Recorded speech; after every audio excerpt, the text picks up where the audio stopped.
لقد كان لكم في رسول الله أسوة حسنة لمن كان يرجو الله واليوم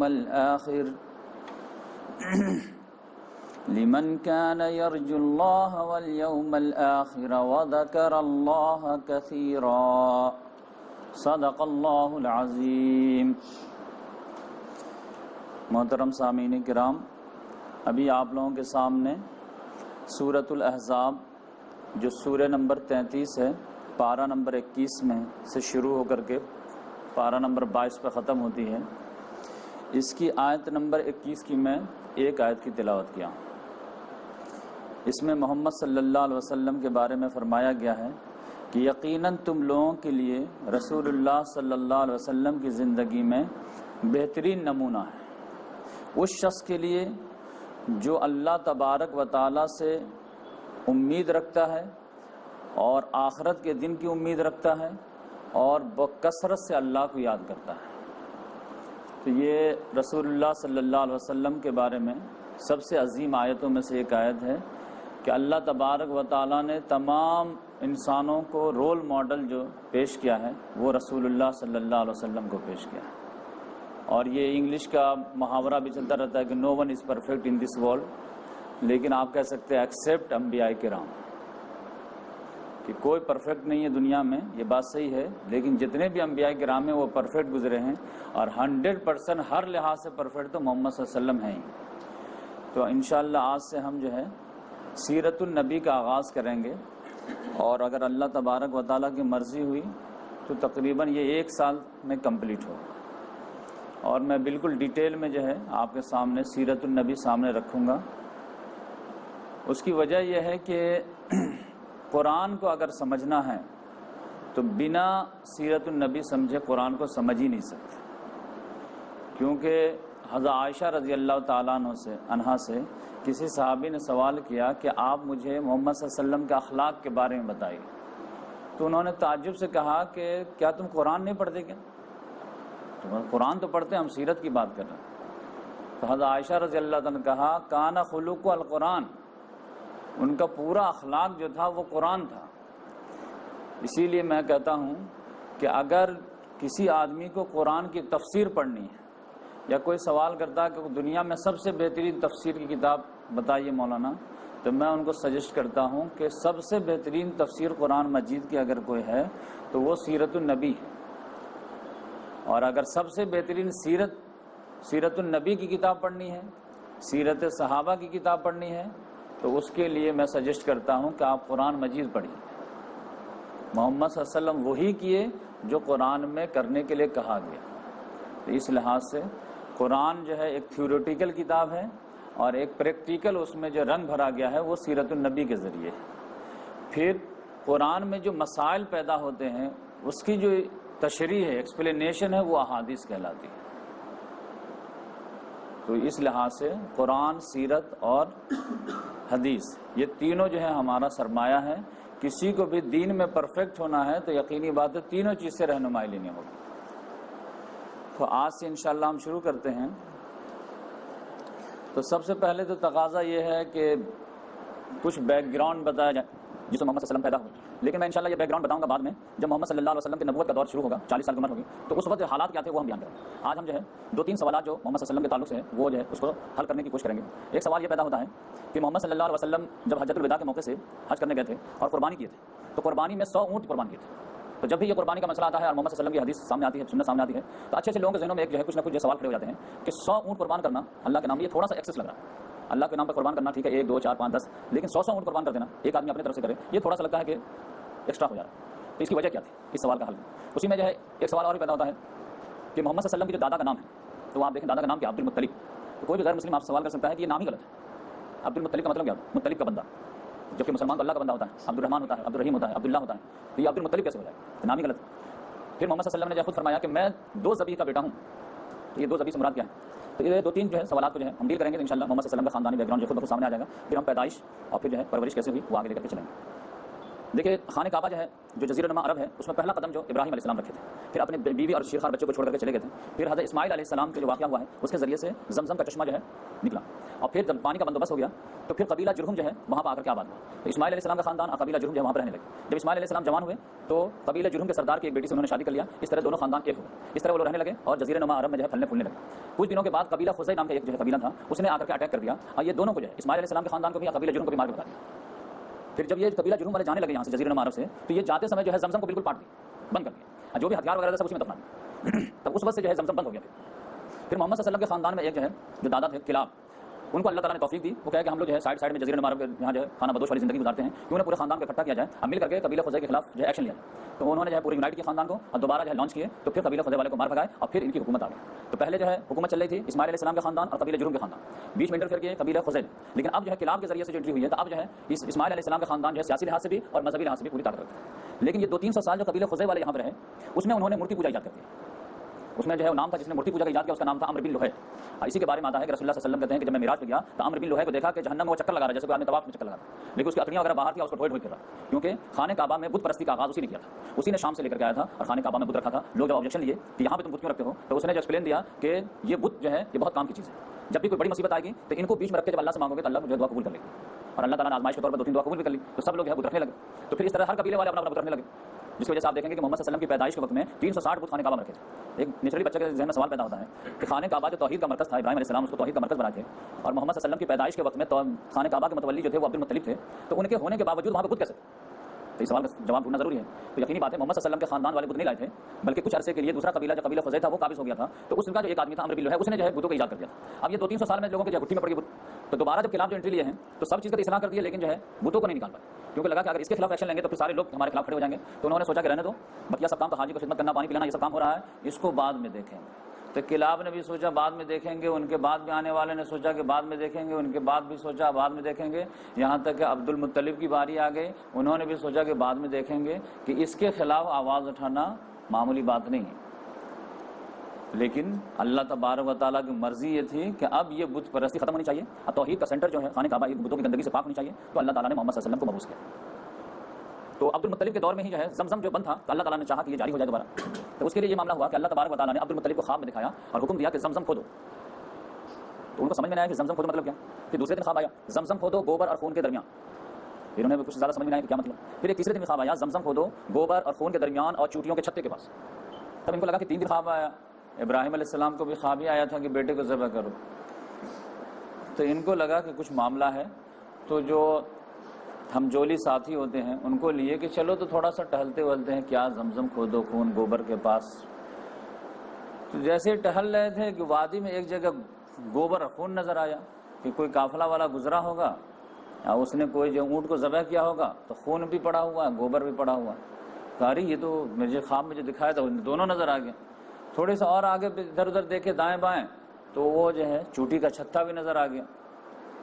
تو کہا اچھا خواب میں جو میں دیکھ رہا ہوں وہ یہی ہے. لہذا کھدائی شروع کیے تو جو قبیلے جرہم والے جو تھے اسلحہ وغیرہ سارے سونا وونا بھی ڈالے تھے وہ سب ایک ایک کر کے برآمد ہونے لگے. تو ایک ہنگامہ ہو گیا, ابھی پانی تو برآمد نہیں ہوا لیکن اسلحہ برآمد ہو رہا. تو سارے لوگ کہے نہیں ہمارا بھی حصہ ہم بھی کھودیں گے. سمجھے کہ اس دور کا جو ہے اس دور کا پیٹرول نکل آیا. اب عبد المطلب جو تھے تھوڑے کمزور تھے تو لوگوں نے دبا دیا, نہیں ہم بھی ہمارا بھی شہر ہے, ہم بھی حصہ لگا. نہیں ہم کو ملا, ہم کو خواب میں آیا, ہم اکیلے کھودیں گے اور جو بھی بینیفٹ ہوگا ہم اکیلے لیں گے. سارے لوگوں نے دبا دیا. تو انہوں نے کہا ٹھیک ہے چلو فیصلہ کراتے ہیں.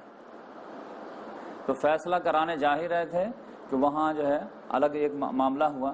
تو اسی میں جو ہے ان کو اپنی کمزوری کا احساس ہوا عبد المطلب کہ کاش کہ میرے پاس 5-10 بیٹے ہوتے نا تو پھر تو میں ان کو بتا دیتا. میں بہادر تو ہوں لیکن اکیلا آدمی کیا کر پاؤں. تو اسی وقت یہ منت مانے کہ اگر اللہ تعالیٰ نے مجھے 10 بیٹے عطا کیے اور سب جو ہے جوان ہو گئے, ڈیفینس کرنے کے لائق ہو گئے, تو اے اللہ میں تیرے نام پر ایک بیٹے کو قربان کر دوں. تو وہ دل سے دعا مانگے تھے, منت مانگے تھے, اللہ تعالیٰ نے دعا قبول کر لی. دعا قبول کیے, لگاتار بیٹے ہوتے چلے گئے, 10 بیٹے ہوئے. تو اب یہ عرب میں جو ایک خوبی تھی سارے خامیوں کے باوجود کہ وعدے کے وہ پکے ہوتے تھے, قول کے بہت پکے ہوتے تھے. اس لحاظ سے جیسے بیٹے لوگ جوان ہوئے تو انہوں نے کہا کہ بیٹوں کو جمع کیے, بیٹھائے کہ دیکھو تمہارے پیدا ہونے سے پہلے میں نے ایک عزم کیا تھا ایک منت تھی کہ اگر اللہ تعالیٰ مجھے 10 بیٹے دیں گے تو ایک بیٹے کو میں اللہ کے راہ میں قربان کر دوں گا، تو تمہاری کیا رائے ہے؟ انہوں نے کہا ابو جان جو آپ کی مرضی۔ تو اب کون سے بیٹے کو ذبح کریں، یہ ایک سوال پیدا۔ تو کہا قرآن اندازی کر لیجئے، جس کا نام آئے گا اسی کو قربان کر دیجئے گا۔ تو فال کے تیر نکالے گئے تو اس میں جو ہے عبداللہ کا نام آ گیا، یہ سب سے پیارا بیٹا، سب سے جو ہے خوبصورت بیٹا۔ فوراً پکڑے ہاتھ، چلو مینا کی طرف، وہاں پہ جا کر کے تم کو قربان کریں گے۔ جیسے ابھی لے جا رہے تھے کہ بنو نجار جو محمد صلی اللہ علیہ وسلم کے ننیال والے تھے وہ فوراً آگے پکڑ لیے، نہیں میں اپنے نواسے کو قربان نہیں کرنے دوں گا۔ ادھر ابو طالب جو تھے یہ عبداللہ کے بڑے بھائی تھے، انہوں نے کہا تھا ابو جان ایسا نہیں کرنے دیں گے، یہ کوئی مطلب کی بات ہوئی کیا؟ کچھ بھی آپ جو ہے عزم کر لیتے ہیں۔ نہیں بیٹا میں منت مانا ہوں۔ ٹھیک ہے منت مانے، لیکن ایسا بھی کوئی منت مانتے کیا کہ بیٹا ہے کہ ذبح کرنے چلیں گے؟ آپ کچھ بھی کیجئے لیکن یہ جو ہے ہم اپنے بھائی کو ذبح ہونے نہیں دیں گے۔ تو ادھر ان کے جو ہے ننیال والے آگے، ادھر بیٹے لوگ بھی جو ہے تھوڑا سا گرم ہونے لگے۔ تو پھر بولے کہ بیٹا میں کروں تو کیا کروں؟ تو انہوں نے کہا کچھ بھی کیجئے لیکن یہ جو ذبح نہیں ہوگا۔ تب پھر کسی نے مشورہ دیا کہ ایک عورت جو ہے جو کہانت وغیرہ کرتی ہے اس سے جا کر کے پوچھے، کوئی حل بتائے گی۔ تو ایک خاتون کے پاس سب لوگ گئے کہ بولے دیکھو اس طرح کا معاملہ ہو گیا ہے، آپ ہی کوئی مشورہ دیے، ہم لوگ کیا کریں؟ تو اس عورت نے مشورہ دیا کہ دیکھیے آپ ایسا کیجئے کہ عبداللہ کو ایک طرف رکھیے اور ایک طرف 10 اونٹ کو رکھیے، اور اس کے بعد جو تیر پھینکیے، اگر اس سائڈ تیر جو ہے ان کے حصے میں ہے تو پھر 10 اونٹ اور بڑھا دیجیے، اور اگر اس سائڈ آ جائے تو اس کو قربان کر دیجیے، آزاد ہو جائے گا۔ تو ہر مرتبہ 10 اونٹ کو جو ہے رکھیے، کیونکہ ان کے زمانے میں ایک آدمی کا جو دیت ہوتی تھی، کسی کے مارنے کے بدلے میں کسی کو جو جرمانہ لگتا تھا وہ 10 اونٹ لگتا تھا۔ تو اس بوڑھی عورت نے کہا کہ 10 اونٹ ہے آپ کے یہاں تو 10 اونٹ رکھیے ایک بچے کو چھڑانے کے لیے۔ تو پھینکے تو پتا چلا تیر ادھر اس سائڈ عبداللہ کے سائڈ، پھر 10 اونٹ ادھر کر دیے، پھر مارے تو پھر عبداللہ کے سائڈ تو 20 اونٹ، پھر مارے تو پھر 30 اونٹ، پھر مارے تو پھر اس طرح 10 مرتبہ مارا، 10 مرتبہ عبداللہ کے حصے میں۔ عبد المطلب تو پیسے والے تھے، خاندانی تھے، بڑھاتے چلے گئے۔ 11ویں مرتبہ میں پھر تیر جو ہے یہ اونٹ کی طرف، تب کہا گیا کہ یہ 100 اونٹ کو قربان کر دیجئے اور وہیں پہ چھوڑ دیجئے، چاہے کوئی آدمی غریب کھا جائے یا چیل کوے کھا جائیں، ہم لوگ اس کو ہاتھ نہیں لگائیں گے کیونکہ یہ منت کا اونٹ ہے۔ تو اس طرح سے 100 اونٹ دے کر کے محمد صلی اللہ علیہ وسلم کے والد عبداللہ کو چھڑایا گیا۔ اس بیس پہ محمد صلی اللہ علیہ وسلم بولتے تھے میں 2 ذبیح کا بیٹا، ایک ذبیح اسماعیل علیہ السلام جن کو جنت کا دمبا لا کر کے چھڑایا گیا، اور ایک عبداللہ جن کے 100 اونٹ دے کر کے چھڑایا گیا تھا، اور اسی کی یاد تھی جس کے لیے محمد صلی اللہ علیہ وسلم حجۃ الوداع میں 100 اونٹ ذبح کیے تھے، قربان کیے تھے۔ تو وہ ایک ایکسیپشنل معاملہ تھا اس ہسٹری کی یاد کے طور پر، ورنہ عام طور سے محمد صلی اللہ علیہ وسلم جو قربانی تو سمجھے کہ دوسرے تیسرے ہجری سے فرض ہو گیا تھا، تو آپ دیکھیں گے کہ 100 اونٹ کبھی قربانی کی، لاسٹ میں اس یاد کو تازہ کیے۔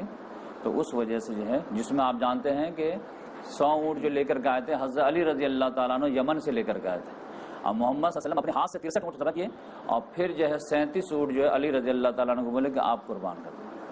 63 اونٹ بھی وہ اشارہ ہو گیا تھا کہ 63 سال کی عمر، تو 63 ہر سال کے لحاظ سے ایک ایک اونٹ جو ہے قربان ہو۔ تو اس طرح سے جو ہے یہ سوال جب بچوں کو معلوم ہو جاتا ہے تو غیر مسلم مانے نہ مانے لیکن مسلمان کا دل سیٹسفائیڈ ہو جاتا ہے کہ وہ جو ہے فضول خرچی والا معاملہ نہیں تھا، وہ ایک ایکسیپشن معاملہ تھا، اور وہ ایک عظیم یاد تھی، اس کو تازہ کرنا تھا۔ پھر اس کے بعد جو ہے ایک سوال یہ ہے کہ عبد المطلب، اور ہم لوگوں کو بچپن میں جو ہے یہ بھی ایک کنفیوژن رہتی ہے، وہ بھی میں دور کرتا چلوں، کیونکہ یہ میری ویڈیو جو ہے یہ بچے، عورتیں اور عوام الناس سارے لوگوں کے لیے میں ریکارڈ کرا رہا ہوں، تو اس لحاظ سے میں چھوٹی چھوٹی باتیں بھی شیئر کروں گا تاکہ ہر بچے کو سیرت النبی کی گہرائی سے مطالعہ ہوتا چلے۔ میں خود پریشان رہتا تھا بچپنا میں کہ سنتے تھے کہ محمد صلی اللہ علیہ وسلم جب ہجرت کر کے گئے ہیں تو وہ بنو نجار ننیال والے کے یہاں جو ہے خبر دیے کہ میں آ رہا ہوں، تو وہ لوگ اسلحہ لے کر کے آئے اور پھر محمد صلی اللہ علیہ وسلم کو لے گئے، اور جب پھر حضرت آمنہ رضی اللہ تعالیٰ نے ہسٹوری پڑھتے تھے تو پتہ چلا وہ مکہ کی تھی، تو کنفیوز ہوتے کہتے کہ ننیال جو ہے مدینہ میں ہے، آمنہ مکہ کی ہیں، تو یہ کیسے سمجھ میں آئے؟ اب سوال تو ذہن میں پیدا ہوتا تھا، لیکن ہمارے یہاں علماء کرام سے تو سوال کرنے کی گنجائش ہے نہیں، آمنا صدقنا، تو بڑی کنفیوژن رہتی تھی۔ لیکن اس کا جواب یہ ہے کہ محمد صلی اللہ علیہ وسلم کا ننیال نہیں تھا، وہ محمد صلی اللہ علیہ وسلم کے والد کا ننیال تھا. تو ابو کا ننیال بھی بیٹے کا ننیال ہو جاتا ہے. تو اس لحاظ سے جو ہے یہ عبد المطلب جو نام ہے یہ بھی کلیئر ہو جائے گا. وہ معاملہ یہ ہوا کہ محمد صلی اللہ علیہ وسلم کے جو دادا ہیں ان کے والد وہ جو ہے مدینہ گئے تھے. مدینہ میں جو ہے ایک قبیلہ جو ہے بنو نجار قبیلہ جو ہے، وہاں کی ایک خاتون ان کو پسند آ گئی اور اس قبیلے والے کو یہ پسند آ گئے اور دونوں نے مل کر کے شادی کر لی. اور اس خاتون کا نام سلمہ تھا، سلمہ بنت عبد العزیٰ. تو شادی ہو گئی. پھر وہ جو ہے شادی کر کے جو ہے اپنے سسرال والوں کو بولے کہ میں ابھی جب مدینہ آ گیا ہوں مکہ سے 500 کلومیٹر، تو میں شام بھی چلا جاتا ہوں، تھوڑا تجارت وغیرہ کر لوں گا، جب واپسی ہوگی تو پھر بیوی کو لے کر کے مکہ آ جاؤں گا، رخصتی کرا لوں گا. لیکن قسمت کا کھیل یہ تھا کہ وہ جب گئے ہیں شام تو فلسطین میں ان کا انتقال ہو گیا. اب یہ جو 2-3 مہینہ جو گزارے تھے ازدواجی زندگی، اس کی وجہ سے وہ جو لیڈی تھی وہ پریگننٹ ہو گئی تھی. لیکن ادھر سے خبر آئی کہ آپ کے شوہر کا انتقال ہو گیا. تو اس کے بعد جو وہ ڈیلیوری ہوئی تو وہ عبد المطلب پیدا ہوئے. تو ان کا جو پیدائش کے وقت میں جو بال وغیرہ بالکل سفید تھا، تو ماں نے ان کا نام شیبہ رکھا. لیکن ادھر جو ہے بہت سارے لوگوں کو پتہ ہی نہیں چلا کہ ہمارے خاندان کا کوئی لڑکا گیا تھا ادھر مدینے میں شادی کیا، اور بس اتنا ہی ہنگامہ ہو گیا کہ جو ہے وہ فلسطین میں ختم ہو گئے، شام میں انتقال کر گئے. لیکن یہاں تو ان کی ایک نسل جو ہے پیدا ہو گئی تھی. بعد میں 2-4 سال کے بعد جو ہے مطلب نام کے جو بھائی تھے، عبد المطلب کے جو چچا تھے، ان کو پتا چلا کہ میرے بھائی جو گئے تھے شام فلسطین تو مدینے میں شادی کیے تھے یثرب میں، تو ان کی بیوہ عورت بھی ہے اور ان کا ایک بیٹا بھی ہے اور بہت ہونہار بھی ہے. اور پہلے زمانے میں بیٹے ہی کی اہمیت بہت زیادہ ہوتی تھی. لہذا یہ گئے، دیکھے بچے کو دو دم جو ہے ہورہار بنول کے چکنے پات، بچہ کا تیور ہی کچھ اور بتا رہا تھا. فوراً جو گلے ولے لگا، بولے چلو بیٹا یہاں کیا مکے میں سرداری ہے اپنی، آؤ. بیٹے نے انکار کر دیا کہ نہیں، امی کی اجازت کے بغیر ہم نہیں جائیں گے. تو ان کی امی سے پوچھا کہ آپ جانے دیجئے، یہ تو میرے خاندان کا بچہ ہے. انہوں نے کہا نہیں، میں پرورش کی ہوں اور آپ لوگ کو تو میں جانتی بھی نہیں ہوں، لیکن یہ تو معلوم ہے کہ یہ بچہ اسی خاندان کا ہے، آپ اس کے چچا ہیں، کوئی مسئلہ نہیں ہے، لیکن یہ بچہ نہیں جائے گا. تو اب مطلب نے کہا کہ دیکھیے اس کو جانے دیجئے، میں آپ کو گارنٹی دیتا ہوں کہ میں اپنے بعد سرداری اس کو دوں گا. یہ بچے کو میں نارمل بچہ بنا کے نہیں رکھوں گا، میں اپنے بعد جو ہے اس کو سرداری سے نوازوں گا اور یہ خانہ کعبہ کا متولی ہوگا. تو کہا یہ بات ہے؟ کہاں یہ بات، تب لے جائیے. تو 8-10 سال کے بچے کو لے کر کے مدینہ سے آئے. جب مدینہ سے آئے تو لوگوں نے جو ہے فوراً کہہ دیا کہ مطلب نے جو ہے غلام خرید کر کے چھوٹا بچہ لے کے آیا ہے، تو اس کا نام ہی عبد المطلب رکھ دیے. مطلب کا غلام. وہ چیختے رہے کہ بھائی یہ میرا غلام نہیں ہے، میرا بھتیجا ہے، یہ میرے بھائی کا بیٹا ہے. لیکن ایک بات جو اڑ جاتی ہے لوگوں کے زبان پہ آ گئی، لہذا لوگ عبد المطلب کتنے بھی وہ صفائی دیتے رہے، لیکن نام ان کا وہی پڑ گیا، عبد المطلب. پھر وہ مطلب کا کچھ دنوں کے بعد انتقال ہو گیا، تو پھر پوری سرداری جو ہے یہ عبد المطلب کی آ گئی. یہ اتنے زیادہ قابل تھے کہ پھر محمد صلی اللہ علیہ وسلم کی ادھر کے خاندان میں دادا میں سب سے زیادہ عزت انہی کو ملی. یہی وجہ ہے کہ آپ دیکھیں گے کہ ان کے ہی دور میں جو ہے ابرہا نے جو ہے لشکر لے کر کے آیا تھا ہاتھیوں سمیت خانہ کعبہ کو اٹھانے کے لیے، تو اللہ تعالیٰ نے عبد المطلب کی لاج رکھ لی اور ابابیل کے ذریعے سے ان کی حفاظت کرائی. جبکہ اللہ کا گھر جو ہے آپ جانتے ہیں بیت المقدس میں جو ہے مسجد اقصی وغیرہ بھی تھی، 2 مرتبہ توڑے گئے، تو 587 قبل مسیح میں بخت نصر کے ذریعے سے اور 70 عیسوی میں رومن ٹائٹس کے ذریعے سے، لیکن وہاں پہ ابابیل نہیں آیا. لیکن خانہ کعبہ کو ڈھانے کے لیے جب ابرہا آیا ہے تو اللہ تعالیٰ نے ابابیل کے ذریعے سے اس کا ڈیفنس کیا ہے، جو ہر ایک کو معلوم ہے. تو یہ واقعہ کب پیش آیا تھا؟ یہ واقعہ پیش آیا تھا محمد صلی اللہ علیہ وسلم کے پیدائش سے 50 دن پہلے. چونکہ اس لشکر میں جو ہے ہاتھی وغیرہ بھی 9-10 ہاتھی بھی لایا تھا ابرہا، اس وجہ سے ہاتھی والے مشہور ہو گئے. تو سورہ فیل جو نازل ہوئی، الم تر کیف فعل ربک باصحاب الفیل الم یجعل کیدہم فی تضلیل وارسل علیہم طیرا ابابیل ترمیہم بحجارۃ من سجیل فجعلہم کعصف مأکول. کیا تم نے نہیں دیکھا ہم نے کیا کیا ہاتھی والوں کے ساتھ؟ تو اس کو جو ہے ہسٹوریکل جو ہے ایک نام دے دیا گیا، عام الفیل، یعنی ہاتھی والوں کا سال. اور اسی سال محمد صلی اللہ علیہ وسلم پیدا ہوئے. یہ جو ہے ابرہا کا لشکر کی تباہی کا والا جو معاملہ ہوا ہے ابابیل والا، یہ محرم کے مہینے میں ہوا ہے. اور پھر محرم، صفر، ربیع الاول، 1-1.5 مہینہ کے بعد جو ہے یہ واقعہ پیش آیا. تو اس لحاظ سے محمد صلی اللہ علیہ وسلم کی پیدائش جو ہے 1 عام الفیل 571 عیسوی. اردو تاریخ جو ہے 12 ربیع الاول کو محمد صلی اللہ علیہ وسلم کی پیدائش ہوئی. اور یہ 9 تاریخ کو جو ہے بتائے جاتے ہیں، یہ بات غلط ہے. 12 ربیع الاول پیر کے روز صبح کے وقت جو ہے ہوئی۔ اس میں بھی یہ اللہ تعالیٰ کی آزمائش کے رسول اللہ صلی اللہ علیہ وسلم کو ایک بہت لوگوں کے لیے، انسانیت کے لیے رول ماڈل بنانا تھا، اور اللہ تعالیٰ نے انسانوں کو پیدا ہی آزمائش کے لیے کیا ہے، تو ہر کے امتحان ہونا ہے، ہر کی آزمائش ہونی ہے۔ تو اللہ تعالیٰ نے ایسی آزمائش سے محمد صلی اللہ علیہ وسلم کو شروع دن سے تیار کیا کہ دنیا کا کوئی دوسرا آدمی کھڑا کے یہ نہیں کہہ سکتا کہ میں ان سے زیادہ پوری کنڈیشن میں تھا۔ تو محمد صلی اللہ علیہ وسلم کے والد جو عبداللہ تھے وہ عبد المطلب کے ہاتھوں ذبح ہونے سے تو قربان ہونے سے تو بچ گئے، لیکن قدرت کا کام جو ہے اپنا ایک فیصلہ تھا کہ پھر بھی ان کو جوانی میں جانا تھا۔ 25 سال کی عمر میں وہ شام تجارت کے لیے گئے، مدینے میں کچھ دن کے لیے ٹھہرے، لیکن وہیں ان کو جو ہے طبیعت خراب ہو گئی اور وہیں ان کا انتقال ہو گیا، اور آمنہ کو خبر آئی کہ آپ کا جو ہے شوہر انتقال ہو گیا۔ تو وہ بہت ذہین خاتون تھی، بہت اچھے اشعار اپنے شوہر کے بارے میں کہے جو رحیق المختوم میں بھی ہے، جس سے آپ کو پتہ چلے گا کہ ان کو شوہر سے کتنا پیار تھا اور کتنے عظیم تھے۔ تو اس طرح محمد صلی اللہ علیہ وسلم ابھی ماں کے پیٹ ہی میں تھے کہ والد کا سایہ سر سے اٹھ گیا۔ تو 2-3 مہینے کے بعد جب ڈلیوری ہوئی ہے، صبح سویرے ایک دم فجر کے بعد، تو اب بیوی آمنہ نے جو ہے سب سے پہلے خبر دی اپنے خادمہ کو، بولی کہ جا کر کے دادا کو خوشخبری سنا دو کہ پوتا ہوا ہے، اور پوتا بھی وہ کہ جو بیٹا مر گیا ہے، جو سب سے چاہیے تھا اس کی نشانی کے طور پر ہوا ہے۔ تو وہ دوڑی ہوئی گئی، اور جو ہے عبد المطلب جو ہے ان کا عام اصول معمول تھا کہ خانہ کعبہ میں صبح میں جو ہے گدی وغیرہ لگا کے بیٹھتے تھے آرام سے۔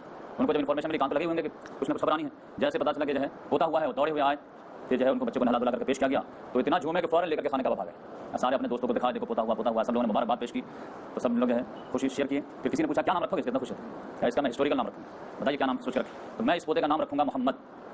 یہ تو بڑا یونیک نام لگ رہا، اتنا بہترین نام کیسے آ گیا؟ کیا مطلب اس کا؟ کہا کہ محمد نام کا مطلب یہ ہے کہ وہ شخص جس کی سب سے زیادہ تعریف کی جائے۔ اب میں یہ چاہتا ہوں کہ میرا پوتا جو ہے اس کی میں ایسی پرورش کروں گا، اتنا ٹیلنٹڈ بناؤں گا کہ ساری دنیا اس کی تعریف کرے گی۔ اور پھر لا کر کے ماں کے حوالے کر دیے۔ ماں کو پتہ چلا کہ دادا نے تو جو ہے لے کے گئے تھے تو نام سب رکھ دیا، لیکن ماں نے کہا کہ ٹھیک ہے دادا کا تو حق ہے نام رکھیں، لیکن ماں کا بھی حق ہے، تو میں اس کا نام رکھوں گی احمد۔ احمد کے معنی جو سب سے زیادہ تعریف کرنے والا، تو اس لحاظ سے دونوں میننگ ہوگی، سب سے زیادہ تعریف کرنے والا یعنی اللہ کی تعریف کرنے والے محمد صلی اللہ علیہ وسلم، اور اللہ کے بعد جس کی سب سے زیادہ تعریف ہو وہ محمد۔ تو اس طرح دونوں نام اللہ تعالیٰ نے دادا اور ماں کے ذریعے سے جو ہے دیے۔ محمد نام جو ہے محمد صلی اللہ علیہ وسلم کا تورات میں آیا ہے، اور احمد نام جو ہے محمد صلی اللہ علیہ وسلم کا انجیل میں آیا ہے، اس طرح دونوں کتاب کا مرج بھی ہو گیا۔ اس کے بعد جو ہے محمد صلی اللہ علیہ وسلم کی والدہ جو دودھ پلائیں، اس کے بعد جو ہے ابو لہب کی ایک جو لونڈی تھی اس نے بھی دودھ پلایا، اس کا نام سویبیہ تھا۔ پھر عام رواج یہ تھا مکے کا کہ چھوٹے بچے کو جو ہے نا دیہاتوں میں بھیج دیتے تھے تاکہ بچے جو ہے شہری آب و ہوا سے تھوڑا محفوظ رکھے، پالوشن بہت زیادہ رہتا تھا اس زمانے میں، وہ پالوشن کی سمجھتے تھے، تو پالوشن سے وہ بالکل آزاد رہے اور دیہات کی آب و فضا بالکل فریش ان کو ملے تاکہ مسل وغیرہ بالکل صحیح رہے، بیماریوں سے پاک رہے۔ اور شہر میں ایک پرابلم یہ رہتا ہے کہ وہاں جو ہے عربی بھی ان لوگوں کا ناس تھا، اور شہر میں جانتے ہیں کہ حج میں جو سب لوگ حج اور عمرہ میں جو ہے سب لوگ آتے تھے، تو مختلف جگہوں سے جب لوگ آتے ہیں تو وہاں پہ کیا ہوتا ہے کہ زبان جب مکس ہو جاتی ہے، اب دیہاتی عربی بالکل پیور سالڈ ہوتی تھی، تو یہ لوگ اپنے بچوں کو جو ہے بچپنا گزارنے کے لیے وہاں بھیج دیتے تھے دیہاتوں میں کہ وہاں کی پیور عربی بھی وہ جذب کر لے اور پھر بیماریوں سے بھی محفوظ رہے۔ تو دو جو ہے ریزن ہوتے تھے، ایک آب و ہوا اچھی ملے ان کو، اور یہاں کی بری آب و ہوا سے محفوظ رہے، اور یہاں کی پولیوٹڈ عربی سے بھی ان کے محفوظ رہے، اور وہاں کی اچھی دیہاتی عربی بھی جذب کر لے۔ اس کے لحاظ سے یہ دودھ پینے کے لیے عام رواج تھا کہ یہ بھیج دیتے تھے دیہاتوں میں۔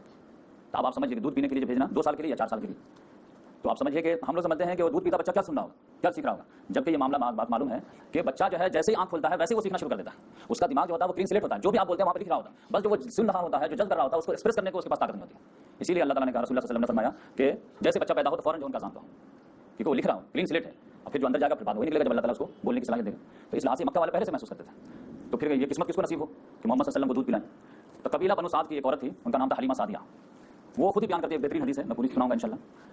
اس میں انہوں نے فرمایا کہ ہمارے ایریا میں قحط کا زمانہ تھا، بالکل سوکھا پڑا ہوا تھا، کھانے کے ماندے تھے، کچھ بھی نہیں تھا، تو ہم لوگ 5-10 خاتون جو اس زمانے میں جن کو بچہ پیدا ہوا تھا تو وہ لوگ مشورہ کر کے ایک قافلہ بنا کے چلتے ہیں، اور مکہ پیسے والے لوگ تجارتی لوگ ہیں تو ایک بچہ لے کر آئیں گے، ان کا بھی فائدہ ہمارا بھی فائدہ، تو سب لوگ تیار ہوئے، لیکن وہ لے کے سارا ایریا تو قحط سے جوجھ رہا تھا، لیکن اس میں سزیادہ جوجھ رہی تھی، میں سب سے کمزور تھی، میرے پاس ایک اونٹنی اور ایک جو ہے سفید گدھی تھی، تو ایک پہ میرے شوہر بیٹھ گئے اونٹنی پہ، اب میرا بچہ لے لیا جو پیدا ہوا تھا، اور ایک گدھی جو سفید تھی وہ بالکل لاغر تھی، اس میں بیٹھ گئی، پھر قافلہ روانہ ہوا تو دوسرے قافلے کی عورتیں جو ہے اونٹنی وغیرہ تو قدر غنیمت تھی تو تھوڑا تیز چلتی تھی، اب میری گدھی تو چل نہیں پاتی تھی تو میں پیچھے رہ جاتی تھی، اب وہ لوگ لحاظ کر کے تھوڑا رک جاتی تھی آگے، بھائی آنے تھا حلیمہ کو بھی، لیکن حلیمہ کو آنے تو کتنے مرتبہ ان کے لیے رکا جائے، تو بھائی ٹھیک ہے 1 مرتبہ ویٹ کی، 2 مرتبہ ویٹ کی، 3 مرتبہ، سب لوگ جھنجھلا کے اس کو جانے تو یہ لگتا ہے کہ یہ ہمیشہ پیچھے رہ جائے گی، لہٰذا سارے لوگ ہم کو جھنجھلا کر کے چھوڑ دیے اور فوراً چلے گئے، مکہ پہنچ گئے، کچھ 2-3 مرتبہ لحاظ کیے لیکن رہتے تنگ آ کر کے چھوڑ دیے، ہم لوگ کہ ٹھیک ہے بھائی اب ہم کیا کر سکتے ہیں، ہمارے گدھی اتنی لاغر ہے تو زیادہ مار بھی نہیں سکتے، تو اس لحاظ سے ان لوگوں کے مکہ میں پہلے انٹری ہو گئی، اب میری 1-2 روز کے بعد ہوئی، اب فرسٹ کم فرسٹ سرو، تو سب لوگوں نے یہی پتا کیا بھائی مکہ کا سردار کون ہے، عبد المطلب، اس کے خاندان کو بچہ پیدا ہوا، کہاں ہوا ہے، کہاں ہے، چلو دکھانے کا بچہ بہت پیارا مجھے دیتے کہ ہاں لے جاؤ، لیکن آمنہ پہلے کہہ دیتی تھی، لیکن جو اس نیت سے لے جا رہی ہے یہ جان لو کہ بچہ یتیم ہے، اس کے والد، اچھا اس کے والد نہیں ہے، تب اس کو لے کے کیا ہوگا، آپ کیا دیں گے اور اس کا دادا کیا دے گا، نہیں دوسرا بچہ جس کے والد ہوں تو وہ زیادہ کچھ نہ کچھ دے گا۔ اس طرح وہ کہتی ہیں کہ ہر خاتون پر وہ بچہ پیش کیا گیا، لیکن چونکہ والد نہ ہونے کی وجہ سے، کچھ انکم کو امید نہ ہونے کی وجہ سے سب نے جو ہے چھوڑ دیا کہ میں نہیں لوں گی، اس بچے کو لوں گی جو بچے کے والد ہوں گے، لیکن لاسٹ میں آئی، میں پورا پتا کی تو پتا چلا میں بھی ویسے نیچرل ہے کہ سردار کا بچہ ملے تو زیادہ پیسہ ملے گا، تو میرے سامنے پیش کیا، میرے سامنے بھی وہ پہلے بھی کہتی آمنہ کی 10 سنوں پہلے یہ بچہ جو ہے یتیم ہے، 10 20 عورتیں نگلیکٹ کر کے گئی ہیں تو آپ بھی جو ہے پہلے کلیئر ہو جائے، اچھا ان بچے کے والد نہیں کرنے تو میں بھی چھوڑ دوں. لیکن میں جو دوسرے تیسرے پھر کسی کو کھوجی تو مجھے کوئی نہیں ملا، کیونکہ ایک سال میں کتنے بچے پیدا ہوں 5 10 20 25 ہوئے تھے، وہ سب ایک ایک کر کے مل گئے. میں اپنے شوہر کے پاس جو ہے شہر کے باہر جو خیمہ لگائے ہوئے تھے ان کو آ کے بتائیں کہ معاملہ یہ ہوا، ہم لوگ پیچھے رہ گئے، اب تو سارے عورتوں کو ایک ایک بچہ مل گیا ہے اور کوئی بچہ ہی نہیں بچا ہے. اب ایک بچہ ہے جس کو جو سب لوگ چھوڑ دیے تھے، میں بھی چھوڑ دیا، یتیم ہے، اس کو کیا ملنے والا، اس سے ایک بیوہ عورت کیا دے پائے گی؟ تو بولے ہاں اس سے تو کوئی فائدہ ہے نہیں. پھر ہم لوگ رات میں مشورہ کیے، لیکن یہ بھی تو تھوڑا اچھا نہیں لگ رہا، انسلٹ کی بات ہے کہ جب گاؤں جائیں گے اور خالی ہاتھ جائیں گے تو پھر لوگ کہیں گے دیکھو قسمت کی کیسی ماری ہے. تو ایسا کرتے ہیں some thing is better than nothing کے تحت جو ہے اسی بچوں کو لے لیتے ہیں. پان نہیں پان کی ڈنڈی تو دے گی، تو نام سے ہو بھلا کچھ لے لیتے ہیں اس کو. تو شوہر نے لا کر ٹھیک لے لو. تو پھر ہم لوگ شرماتے شرماتے آئے، بولے کہ دے دیجئے وہی بچہ، کہ ہاں لے لو. جیسے ہی وہ میرے ہینڈ اوور کی ہے اور میں نے اس کو اپنے سینے سے لگایا ہے کہ وہ کہتی ہے کہ میرے بدن میں کچھ جو ہے کیفیت تبدیل ہونے لگی. اور جیسے ہی میں بچے کو اپنے چھاتی سے لگائی ہوں کہ پورا جو ہے بچے نے سیر ہو کر کے دودھ پیا. تو میں تو وہیں سے جو فیلنگ محسوس کرتے آئی اور پھر گھر آئی ہوں تو اپنے بچوں کو بھی دودھ پلائے تو بچے بھی جو میرا بچہ بھی جو ہے سیر حاصل کر کے دودھ پیا اور دونوں ایک دم آرام سے سویا رات میں. جبکہ اس سے پہلے حالت یہ تھی کہ میرا بیٹا دودھ نہ ہونے کی وجہ سے اتنا روتا تھا کہ رات بھر ہم دونوں کو سونے نہیں دیتا تھا، کیونکہ جب اناج ہی نہیں ہوگا تو ماں نہیں کھائے گی تو ماں کو دودھ کہاں سے ہوگا. اور پھر جب اناج نہیں تھا تو پھر گھاس پھوس بھی نہیں، گھاس پھوس نہیں تو اونٹ نہیں لا کر تو اس کو بھی دودھ نہیں. لیکن جب یہ رات ہم بچے کو لے کر گئے ہیں تو ہمارے سینے میں جو ہے دودھ بھرا ہوا تھا. یہ محمد صلی اللہ علیہ وسلم بھی دودھ پیے، میرا بیٹا بھی دودھ پیا، تو ان دونوں بچے کا تو معاملہ کلیئر ہو گیا. تو آدھی تسلی تو پہلے ہو گئی. تو میں نے مشورہ دیا شوہر کو کہ تھوڑا سا ٹرائی کیجئے اونٹنی میں ہم لوگوں کا بھی کچھ ہو جائے. تو وہ تھوڑا سا چھوٹا سا پیالہ لے کر کے گئے کہ تھوڑے سے کچھ نہ کچھ تو دودھ نکلے گا، 2 4 قطرہ. لیکن وہ گئے تو پتا چلا ایک ہی مرتبہ مارے کہ پتا چلا بھر گیا. تو یار یہ تو کچھ عجیب ہی معاملہ ہے، لا بڑا سا پیالہ. کہے کہ ہمارے پاس جتنے بھی پیالے والے تھے سب لے کے گئے، سب بھر گیا. تو اس طرح سے برکت. تب جو شوہر بیوی آپس میں مشورہ کیے کہ لگتا ہے تم بہت بابرکت روح لے کر کے آئے. کہ ہاں ہم کو بھی لگ رہا ہے، جیسے میں گود میں اٹھائی تھی میرے بدن میں عجیب فیلنگ ہونے لگی. پھر رات گزارے ہم لوگ بہترین اطمینان سے کئی مہینوں کے بعد. پھر صبح میں جب سفر شروع کیے تو سارے قافلے والے عورتیں تو ہمارا خیال ہی نہیں کی تھی لیکن چلی گئی تھی. جب شروع ہوئے تب محمد صلی اللہ علیہ وسلم کو میں اپنے گود میں لی، اپنا بیٹا کو والد کے حوالے کیے. وہ اونٹ پہ بیٹھے، میں گدھی پہ بیٹھی.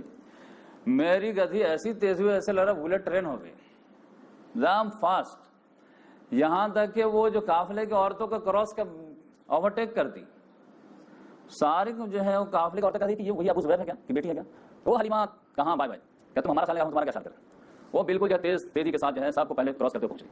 یعنی جو لاگت تھی جو آنے وقت میں چل نہیں پا رہی تھی وہ بالکل تیزی کے ساتھ جو ہے پورے قافلے سے پہلے پہنچ گئی. پھر وہ کہتی ہیں کہ اتنے زیادہ برکات دیکھنے کو ملے کہ پورا قحط کا زمانہ تھا، لیکن ہمارا وہاں جب بکریوں کو چرانے جاتا تھا تو بکریاں جو خوب سیر حاصل ہو کر کے کھاتی تھی تو خوب موٹی بھی ہوتی تھی. اور پھر اس کا تھن جو ہے بالکل بھرا رہتا تھا. دودھ جو ہے ہم شام میں نکالتے تھے تو پھر جو ہے جتنے امید سے زیادہ ہوتے تھے. جبکہ پورے ایریا میں قحط زمانہ تھا، کسی کو دودھ نہیں ہوتا تھا. تو لوگ ڈانٹا کرتے تھے اپنے چرواہے کو کہ وہاں پہ چرانے لے جاؤ بکریوں کو جہاں پہ ابو زبیر کی بیٹی کے چرواہا لے جاتا. چرواہے کہتے تھے بھائی میں وہیں پہ لے جاتا ہوں، لیکن یہ نہیں کھاتے ہیں. اس کے بکری کو لگتا ہے ہرا چشمہ دکھتا ہے، گھاس دکھتا ہے، وہ کھاتے ہیں، ہمارا نہیں کھاتے، ہم کیا کریں. تو اس طرح سے برکات میں نزول ہونے لگا. 2 سال کا ایگریمنٹ تھا کہ 2 سال میں آپ لے کر جائیں گے. 2 سال پورا ہو گیا، بچہ جب مضبوط تندرست ایک دم مٹا کٹھا. اب یہ تو برکات کی وجہ سے ان کو جو دینے کا دل چاہ نہیں رہا تھا لیکن ٹائم پورا ہو گیا تھا. تو پھر حلیمہ سعدیہ 2 سال کے ایگریمنٹ کے حساب سے آمنہ کے پاس لے کر گئے. خوب تعریف ہوئی، دیکھیں کتنا ماشاءاللہ ماشاءاللہ. ہاں ماشاءاللہ مجھے، لیکن یہ کہیں گے مجھے تھوڑا سا ڈر لگ رہا ہے. کیا بچہ بہت اچھا جا رہا ہے. اب مجھے لگ رہا ہے کہ مکہ کا آب و ہوا اس کو ڈیمیج نہ کرتا ہے. تو اگر آپ دیکھ رہے ہیں کہ میں کتنا بہترین پرورش کی ہوں تو اگر پسند ہے تو 2 سال کے لیے اور چاہیں تو میں فری میں بھی کرنے کے لیے تیار. تو ماں کے لیے تو بچہ ہی سب سے زیادہ رہتا ہے، اس کی صحت ہی سب سے اچھی رہتی ہے. کیا لے جاؤ. تو 2 سال کے لیے اور لے کر کے آ گئے. پھر 2 سال بھی بہترین سے جو ہے انہوں نے کیئر کی اور ان کی وجہ سے برکات کے یہ فائدہ بھی اٹھا رہی تھی. 4تھے سال میں پرابلم آیا کہ محمد صلی اللہ علیہ وسلم اب چلنے پھرنے کے لائق ہو گئے تھے. بڑے بڑے بچے کھیل رہے ہیں میدان میں، چھوٹے بچے کے حساب سے بیٹھ کر کے کہیں پہ دیکھ رہے ہیں تماشا. کہ اچانک اثر کے بعد کیا ہوا کہ کھیل میدان میں دیکھ رہے تھے بڑے کو کہ جبریل علیہ السلام آئے اور محمد صلی اللہ علیہ وسلم کو ایک دم لٹا دیے. اب بچے تو اس کو رپورٹنگ کے پٹک دیے. اب فوراً ایک چاقو نکالے اور فوراً پورا سینہ چیر دیے اور پھر دل کو باہر کیے، ایک تشت لائے جنت کے اور اس میں دل کو نکال کے رکھے، زمزم کا پانی لائے اور اس سے دل کو دھو دیے، ایک کالا سا تھا سائیڈ میں اس کو کینچی سے کاٹ دیے اور پھر دل کو اندر رکھے اور جو ہے سلائی مار دیے اور 5 منٹ کے اندر سرجری مکمل۔ بچے جب دیکھے سینہ چیرتے ہوئے وہ فوراً بھاگے دوڑے، حلیمہ سعدیہ کو بولنے گیا کہ آپ کے بیٹے کو ذبح کر دیا، آپ کے بیٹے کو ذبح کر دیا۔ وہ دوڑی آئی ایک دم، کیا ہوا کیا ہوا؟ جب تک میں سرجری تو مکمل ہو چکا تھا۔ محمد صلی اللہ علیہ وسلم کا چہرہ بالکل اداس، کچھ سمجھ ہی میں نہ آیا کہ کیا ہوا میرے ساتھ۔ وہ دیکھی تو سینے پہ نشان تو تھے سلائی کے، صحابہ کرام کہتے ہیں ہم بعد میں بھی دیکھتے تھے وہ سلائی کے نشان باقی تھے۔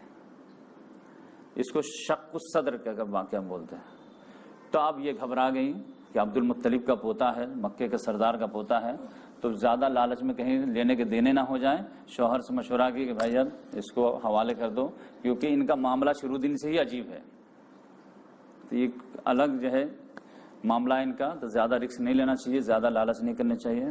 تو دونوں کا اتفاق ہوا، دونوں نے بیوی آمنہ کو حوالے کر دیا۔ تو یہ 5ویں سال میں یہ ہوا۔ 1 سال محمد صلی اللہ علیہ وسلم اپنے ماں کے ساتھ رہ پائے۔ ماں کو جو ہے شوہر کی یاد بہت آ رہی تھی اور دیکھی نہیں تھی جدائی کے وقت میں، تو انہوں نے مشورہ کیا اپنے جو سسر سے، جو گارجین تھے، ان کو بولے کہ مجھے شوہر کی یاد آ رہی ہے، تو ایک مرتبہ کم سے کم جو ہے دیکھ نہیں پائے ہوں تو کم سے کم جو ہے قبر کی زیارت کرا دیجیے۔ تو بولے ٹھیک ہے چلیے۔ تو وہ ام ایمن جو ایک خادمہ تھی، محمد صلی اللہ علیہ وسلم اور عبد المطلب 4 لوگوں کا قافلہ مدینہ گیا۔ بنو نجار میں رشتہ داری پہلے سے تھی، وہاں جو ٹھہرے 1 مہینہ پھر جو ہے برابر حاضری رہی ہوگی قبر مبارک میں۔ پھر جب دل بھر کے کتنا دن رہیں گے، پھر اس کے بعد جب واپسی ہونے لگی تو ابوا کے مقام پر بیوی آمنہ کی طبیعت خراب ہونے لگی، تو خراب ہونے لگی تو روک دیے، لیکن وہ بیڈ ٹو ورس ہونے لگا یہاں تک کہ وہیں پہ انتقال ہو گیا۔ تب محمد صلی اللہ علیہ وسلم پہ کیا بیتی ہوگی، اب کس طرح معصومانہ سوالات کیے ہوں گے، یہ تو آپ سمجھ سکتے ہیں۔ تو عبد المطلب وہیں سے جو ہے دم مطلب فدا ہو گیا محمد صلی اللہ علیہ وسلم پہ، اور باپ اور ماں دونوں کی کمی پوری کرنے کے لیے کمر کس لیے کہ فزیکل تو فزیکل، فائنینشیل تو فائنینشیل، ایموشنل بھی جو ہے بچے کو میں محسوس نہیں ہونے دوں گا کہ تمہارے والد نہیں، تمہاری والدہ نہیں، تو آن دا اسپاٹ وہ موجود تھے۔ تو اس کے بعد کیا ہوا انشاءاللہ ہم بعد میں بیان کریں گے۔